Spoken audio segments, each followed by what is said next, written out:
Hey everybody, welcome to Visiblepreneur. My name is Anthony, I'm Isaiah. and today, the title of today's video is going to be introducing Isaiah, and I'm going to do an interview on Isaiah today, and we're going to talk about our new business, and we're going to talk about the sound frequency, and without any further ado, we're going to go ahead and get in. So, Isaiah, can you tell me about your business, when you got started, and how you guys started? Sure. So my company is the Sound Frequency, providing audio, visual, and lighting services for events. Um, and I basically got started while I was in Florida, but once I came to Missouri, I actually took it off a lot more, and it's become better than it was back then. Absolutely. How'd you get introduced to uh, networking events with all these rich white people? So, as they say, it's just a matter of who you know. So I met, well, actually, before I even met anyone, I decided to go out to one of the networking events. And next thing I know, I met quite a bit of great people that was out there. And, they say, hey, you should come back. So I said, why not? I visited a couple more times before I joined. And there was a guy that I know, he's a accountant.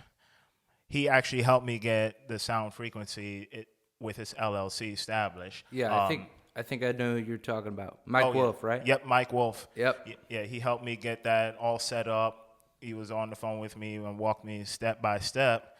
And next thing I know, once I got everything going, I took it down to the office of where it's supposed to go. And next thing I know, the sound frequency was registered as an LLC. Yep. And what was your first client? My first client, let's see. Oh man, I got to think back. My first client was a person that they were trying to do promotions for a cream product that they had. Now they were Spanish speakers, so I couldn't understand a word that they were saying.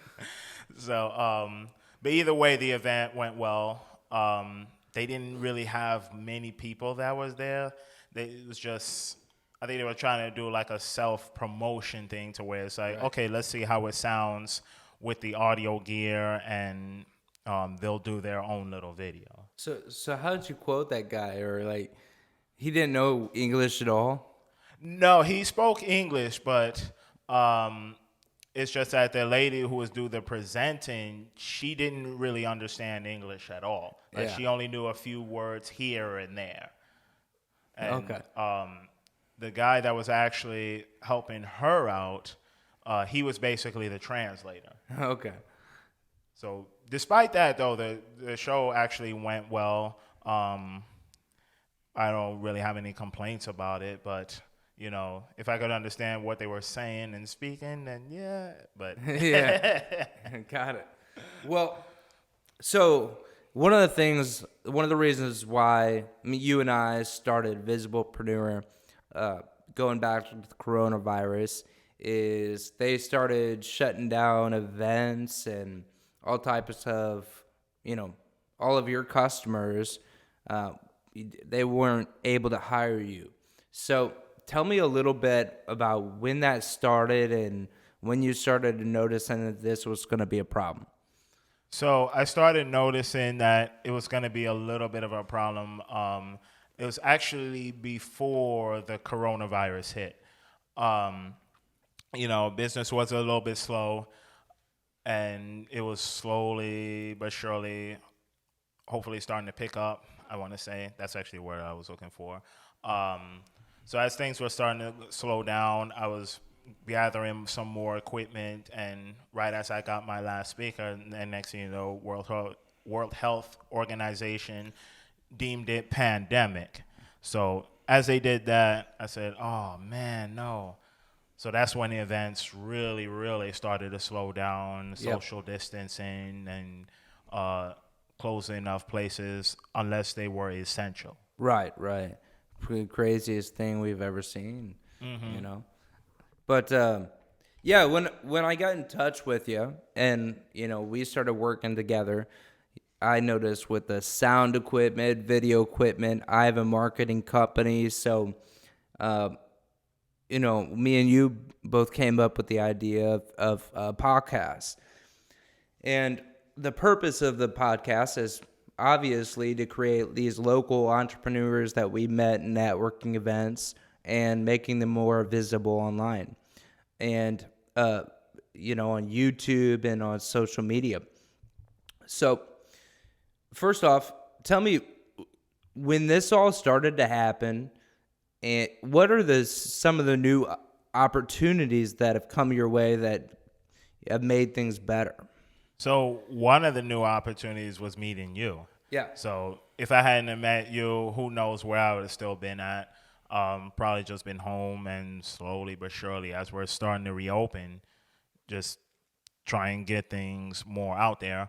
I will say that, one of the opportunities that came my way is doing the podcast, because I've actually never thought of doing this before. Before I was just doing live events, and now here I am. Yeah. Yeah. And then you and me both met Todd, right? So, yeah, talk to me a little bit about that and how that came about. So yeah, Todd Bessa, I want to say he's a financial expert and Yeah. also helping people. Primerica. Yeah, Primerica, helping people find the right life insurance. How I met him was through another networking event, and I got to speak with him. He talked with me about finances as well as finding the life insurance, as well as explaining exactly how does it work, and Yeah. it just came out really well. And you started like a financial, kind of a financial plan with him, didn't you? Yes, I did. I started with the traditional IRA. Cool. I was thinking of doing a 401k, but I decided to hold off on that and just do the IRA instead. Yeah. Yeah. So one of the reasons why I really love your story is the history that, where you grew up. I've been to the networking events, saw, the only black guy standing in the whole group of people. And I'm like, this guy, he's coming in, and he's not afraid.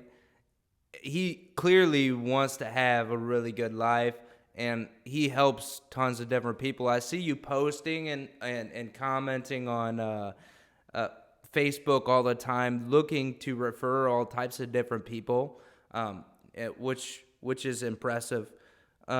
Tell me about your past, because I'm all about rags to riches story, and that's one of the reasons we started this podcast.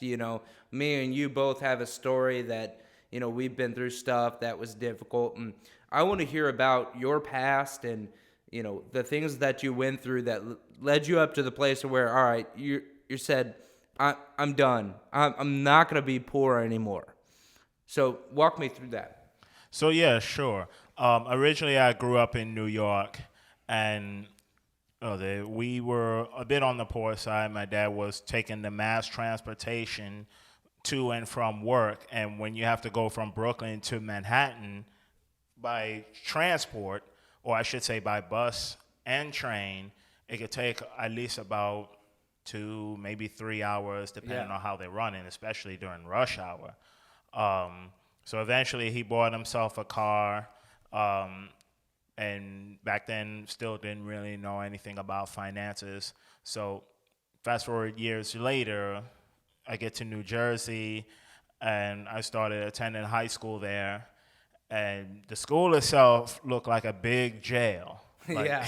Yeah. Did it have like metal detectors as you go in, like some?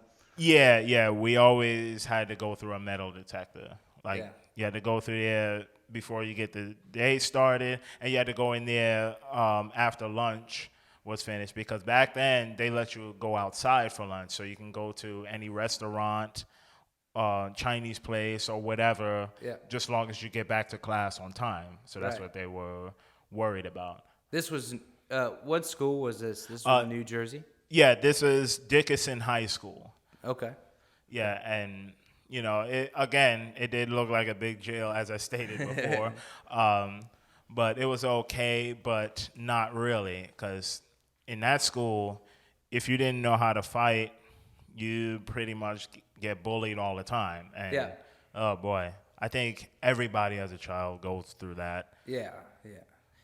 So And it makes you who you are today, though. You know what I mean? So, how did that affect how you moved forward on in life? Like, what's some of the pain points that happened to you that you're like, all right, I got to think differently than what I grew up around, what I was taught, what my family taught me.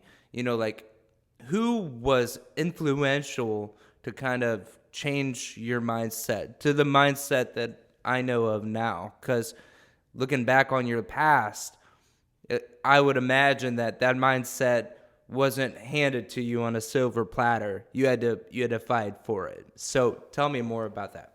So yeah, once what really changed my mindset is that, and this might sound a little silly, but seeing the higher style of living, I should Yeah. say, like you see people with big houses, the nice cars. And one day I saw a Bentley, and it just really attracted me. I said, Yeah. "Oh my gosh, how do I get this? Like, there has to be some way to do it." And once I got to Florida, after being in Texas for 1 year, Yep. I actually met a guy who owns a Maserati, and he was very influential in like saying, okay, you start a business, start the right kind of business, and you can do it, but you have to stay humble and you have to stay focused on Yeah. your objective. Yeah. So who was that had the Maserati? So I know his name was Chris, but I never did ask for his last name. He was actually a neighbor that was. So you just asked your neighbor, how'd you get that? Yeah, randomly. And Okay. I didn't even know he had it in his garage until I walked by one day and I said, "Whoa, okay, nice." Yeah. And he actually helped coach me from there, so to speak. Yeah. All right. So this when you're in Florida, right? Mm-hmm. And you got started in the networking in Florida or here? I actually got started in networking in Missouri. Was that after the Maserati thing? Yes. Okay. Directly after or a couple weeks after? Probably months or maybe a year after. Yeah, Okay. probably like a year after, I'd say. And what other things were going on in your mind during that time that led you to start the networking then? So I was trying to figure out how exactly to build the sound frequency, but it was actually called the Sound Man. At that time? Yes, at that time it was called the Sound Man. Okay. And I was like, oh, it was okay, but decided to ultimately change it to the sound frequency. That idea was actually given to me by another business owner who actually does the same thing. Yeah. So, but he's on a much larger scale, and I'm on just get started. Yeah. So yeah. how I got into networking events, it just came by. I literally found it on the website, and the guy that I know, Mike Wolf, again, he talked me through on how to get my LLC started, walked me through everything. And next thing I know, later on, I met Coach Amber Webb. She coached me into joining the network event. And next thing I know, I joined, and here I am. Yeah. So was your first customer a referral from networking? So my first customer here in Missouri was, let me see. It was actually, I went by prospecting, and I just decided to come to a golf course. Oh, really? And, yeah, and they were actually my first client, if I remember correctly. So you cold called them. You knocked on their door. Yeah, I just went there. I went by there randomly, and they took my card, and next thing I knew, I had a chance to work with them. Yeah. How'd you introduce yourself and what you do? So I told them who I was, what is it that I do, how I help the clients achieve the exact event that they're looking for, whether that be corporate, fundraiser, a wedding, which that was actually at the same golf course. Yep. And it actually went good from there. Yeah. Awesome. So throughout this whole process, you get started in these networking events. You're in a room full of rich people that have different mindsets than you. What are some of the things that you picked up that you added to your new mindset that you may or may not have learned from not just networking, but YouTube videos? You said you read Rich Dad, Poor Dad, right? Yes. Yeah. And Robert Kiyosaki, what did you learn about him?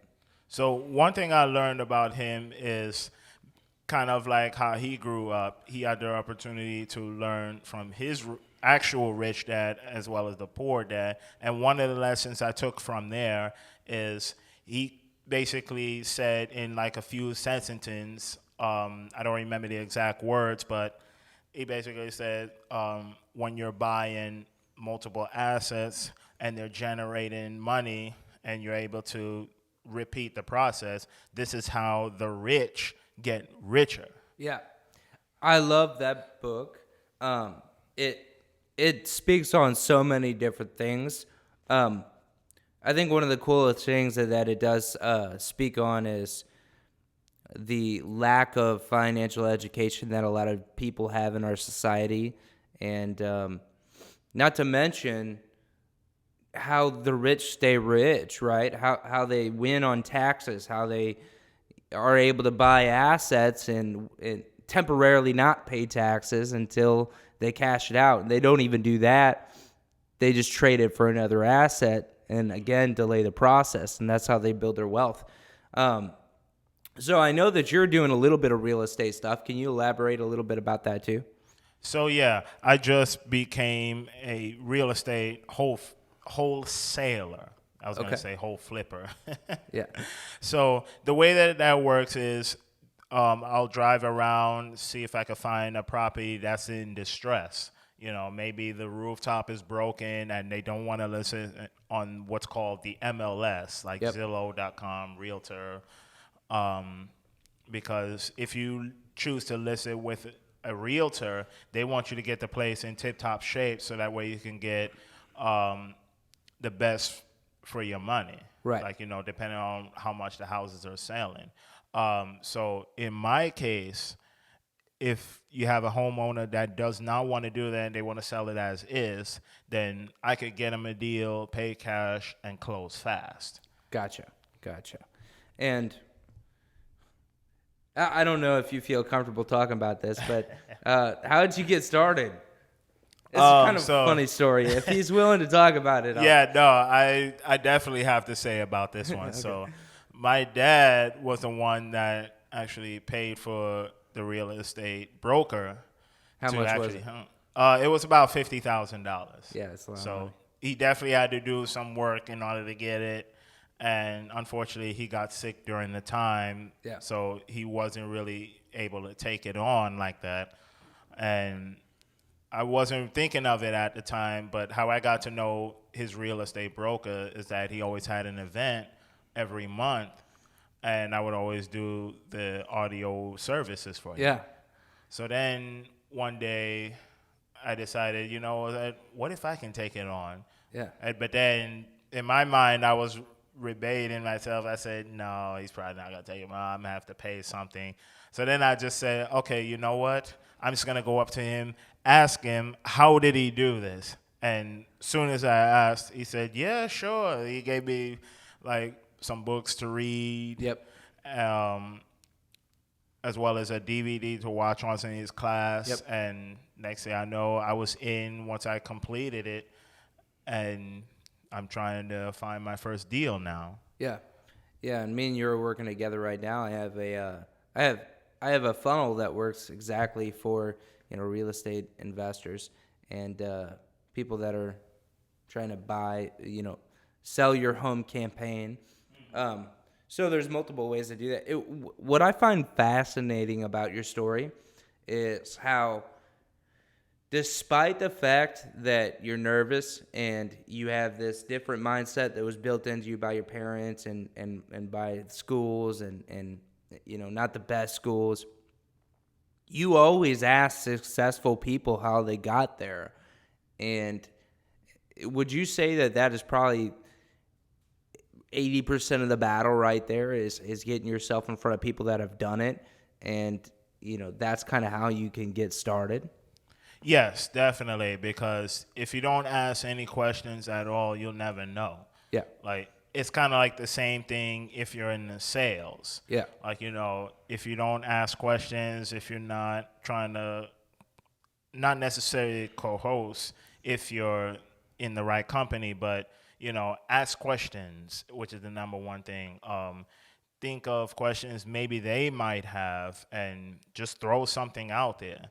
They'll let you know if they want to answer or if they don't. Yeah. So you get this $50,000 opportunity drop on your lap from someone that you already know because you do video and sound equipment from this guy already. That doesn't sound like a coincidence, does it? Yeah, no, it's definitely not a coincidence. Yeah. It was something that, for all I know, it was just staring me out the face, and I just had to ask. Yeah, that's awesome. So, tell me about your YouTube experience. Who do you listen to? What's the content that you consume on a pretty regular basis? So the content I consume is mainly just motivational videos of how, let's see, like how people who have started from nothing and ended up being rags to riches. Yep, rags to riches, pretty much. Like Steve Jobs. That's just to name one, and I know there's a few others. Me and you were talking about the Joe Rogan podcast that we both watch on a regular basis too. Oh yeah. He has some interesting ones though. I saw ones on aliens, and the Elon Musk one was famous where Elon was smoking some pot on the video. I think I might have missed that one. You should look at it. It's pretty good. No, but that's awesome, man. I'm really happy to have you on, and I'm glad that you're starting this with me because Robert Kiyosaki, we're going back to Rich Dad, Poor Dad. I was watching a podcast on him, and prior to this coronavirus epidemic, I was in a video. He was talking about what business would he want to be in during a time of economic troubles. He looked at the guy who asked the question. He said, "This one," and he's like, "Whoa, what do you mean, real estate? What are you talking about?" He's like, "No. Entrepreneurship online, podcasts, YouTube.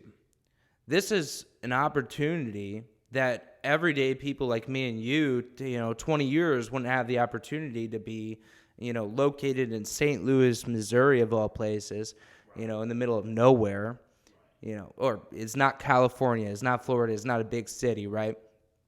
And have the opportunity to get our word across to, a bunch of local people and then nationally, hopefully, eventually, right? So, when we talk about that, what I want to get across to everybody is that this is online is never-ending growth. I mean, it's getting bigger and bigger and bigger and bigger, and it's something you have to be a part of. You know what I mean? Mm-hmm. And it opens so many possibilities, and so many people around the world could hear about you. You have already talked about how it's changed your life meeting certain people, right? Would you say people has probably been the biggest influence on your business as far as meeting the right people?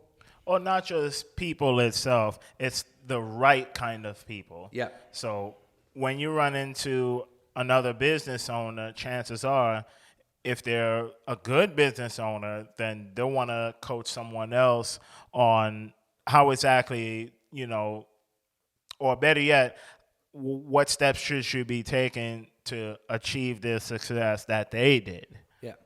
So your point is that most business owners with success want to help people that are really, really wanting to be successful that maybe aren't successful, right? Yes, that's And correct. people are always scared. Well, this guy's so much better than me.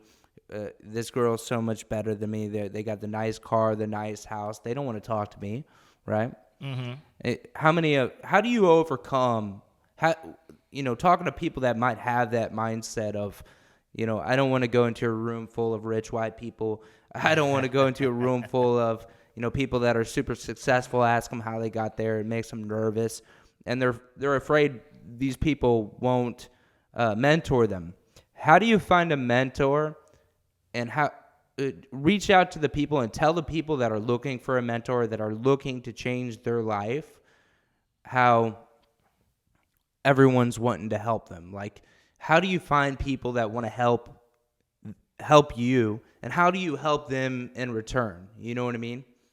So yeah, and there's multiple ways of doing that. One of the ways I found is obviously when you're going to networking, and you'll be able to tell who's interested in talking with you versus someone who's not. Because unfortunately, just like every rich person, there's always a bad rich person. They feel that they've gotten to the point where they're successful enough to where they don't have to work a day in their life. And, when you start having people like those and they just don't want to help anybody at all, those are the same ones that they're like, oh, well, no, I'm not going to help you. I have all the success I did. Versus where you have somebody who's the right person and they want to coach you in the right direction, then they say, all right, perfect. Yeah, sure. I'll show you how to do this. And that's how you can overcome that, is that you have to know those type of people are out there and be willing to ask the right questions. Yeah. So how everything started for me, we got a very similar story, and you've probably been in the networking a little bit longer than me. How old are you? I'm 29. 29. Okay, I'm 25. I started my business a year ago, but since I was in sales for so long, I was always watching YouTube, and that's how I got my mentorship before. But live mentorship's quite a bit different. It's more interesting what you're able to do, and someone able to be there with you and help you through stuff. But I love rags to riches stories, and it goes back to some people feel like they made their money on their own, right? And no one really makes their money on their own, but some people had money to start with, right? Correct. Right. And it's usually the people that didn't have money to start with that are really good mentors, because they've came from where you're at, or, in a similar place, and gotten better and created and got the Maserati. You know what I mean? Mm-hmm. So, I love Tony Robbins. I recommend anybody listen to him. He's got a really cool story. His childhood was, it wasn't the greatest, and really early on in his life, he started making a lot of money with big events, speaker events. And so one of the things I wanted to ask you is, when you decided the sound frequency, I know you went to college. Why did you choose to go to college for that? Honestly, oh man, Was it one of the music reasons? One of the reasons that I decided to go to college for it is because I found it by accident. Right. Like, the whole audio-visual thing was founded by accident. Because I would always go to a concert, and, it's like all our attention is just focused on the people on stage, whether they're playing the drums, saxophone, so on. And then you have your lead singer. Yeah. Which everybody pays attention to those. Yeah. Or to them. So when I went to this one university and found out that they have it, then next thing I know, I was way more interested than just becoming a diesel mechanic, auto mechanic. Basically, I don't want to say average. You wanted like to be job, a concert mechanic. You liked... Yeah. Yeah, you liked You liked speaker events. You liked, sound, music events. What was that concert that kind of made you think that? So it wasn't necessarily the concert. It was more just Do you remember who was playing? uh oh man, not exactly. You don't want It's to tell just me it more wasn't of, Miley Cyrus, was it? no. Okay. No, she has some good stuff. I'll admit that. I have to disagree, but yeah. But I will say that once I got to see behind the scenes, like, setting up everything from this microphone here, console, whatever it is, and that's what really piqued my interest. Yeah. Because seeing everything backstage, how it was done, it was like, oh gosh. From there, I just forgot the artists were even there and just decided, oh, wow, the equipment, this is what I want to do right here. So that's what got me into it. That's awesome. And because it was an accident, that tells me it's something you were internally enthusiastic about prior to even the money side being having anything to do with it, right? Yeah. And again, I didn't even know nothing about this. I didn't even know any of this stuff even existed. This was just like, okay, I see it, and next thing I know, my heart just started pumping really fast, and I said, oh, I'm in. I want to go all in. Yeah, absolutely, man. Well, I've loved your story so far. I'm going to have you talk a lot more. We're probably going to do a couple of interviews with you just because you're a part of the company, right? Mm-hmm. But just for the audience, so first off, I do want to say, I'm going to talk to the audience real quick. Today, we're starting our business here from the garage. But next week, it's going to be in my own personal basement. And we're going to be setting everything up. It's going to be pretty cool. But this way, we could at least say that we started our business from the garage later on. Like Google and like, Amazon. Steve Jobs, right? Yeah, Yep. Amazon. Yep. So I at least like to say I started that from the garage. So the second session won't be. But what I want to go ahead and ask is if you want to go ahead and join on a podcast with us, we would love to have you on, and we would love to hear your story, because I bet you that a lot of people didn't know, your entire background, Isiah, and we could probably talk all day that would just fascinate people about, the things that happen in your life that lead you up to having a mindset that's different than the mindset you grew up around, and you start to see these little wins. Yes. And you start to see things finally starting to fall together, And it's not easy to climb yourself up from rags to riches. It's not an overnight thing. A lot of the times it looks that way, because if we start doing a podcast and it's big all of a sudden, and it looks like it came out of nowhere, behind the scenes, we've been working and hustling for years to try to make this happen, right? Exactly. That's correct. Right. Because one thing I want to say about it is that, there are some people that they think it's potentially easy.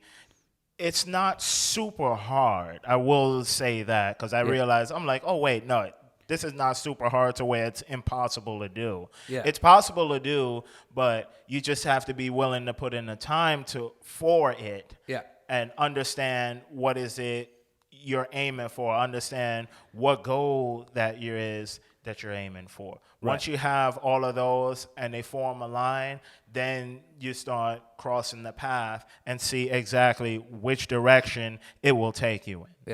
Yep. And things go 0 to 100 really fast. Oh, yes, right? definitely. Yeah. So, you might have like a bunch of failure, but then you got some success, and then, it just starts booming really quickly, right? That's how big bands are, you know what I mean? Like, look, think about Nirvana in the 90s, or a lot of, your music that you listen to probably it has the same effect. They're nothing for a long period of time, and then the next day they're the biggest band and or biggest musician in the nation, right? Yeah, and there are times where that can happen, but most people look at it as, oh gosh, you've got the talent, but what if you have somebody that doesn't have any talent? Well, I personally believe somebody has talent, but talent will only get you but so far. Yeah. It's the hard work that you put in that'll get you to those places where you want to be. And the people you get hooked up with, right? Correct, yes. You know, because that's one of the big things. Hard work is so important. You have to want something so badly that you're willing to have a ton of failure before you get there. You're willing to go and just sacrifice the right now for the later because your dream is so vivid. And that's one thing I see in common with a lot of entrepreneurs. You know, they have a very, very vivid dream, a very vivid idea of what they want their life to be like, what they want their career to be like, that it sees them through the difficulties, right? Yes, that's correct. But the people, you know, and that's a lot what we're talking about. The people are so important because they speed up the process. You want to get things. I'm not going to tell you there's no such thing as a business without hard work. That's not true. But there is such thing as like the 5-hour work week. There is such thing as people that can make money pretty quickly and not having to work 60, 70 hours a week, right? Yes, that's correct. And the way you do that is having the right people help you. Yeah. They speed up the process. So, you know, with that being said, I loved having this video and sharing with you. And we'd love to have the next person on to do an interview, share a little bit about your story and about, you know, what led you to your business. And I am really interested in the Rags and Riches story. I'm really interested in educating people that may be listening to this that have been in me and Isaiah's situation to where they're trying to build a business, get it up off the ground at a young age, and struggling with it. Like, that's who I want to talk to, because those people are the people that really can change their life, their family's life, the direction of the rest of their life. So that is going to be the end of this video this week. And thanks for tuning into the video. Isaiah, anything you got to say? No, I was definitely glad that, you know, I could potentially help with this podcast because, again, this is a new feat that I never actually thought of before. Yeah. So glad to be a part of Visiblepreneurs, where we want to get entrepreneurs into light as well as hear those rags to riches stories. Yeah. We're right on, man.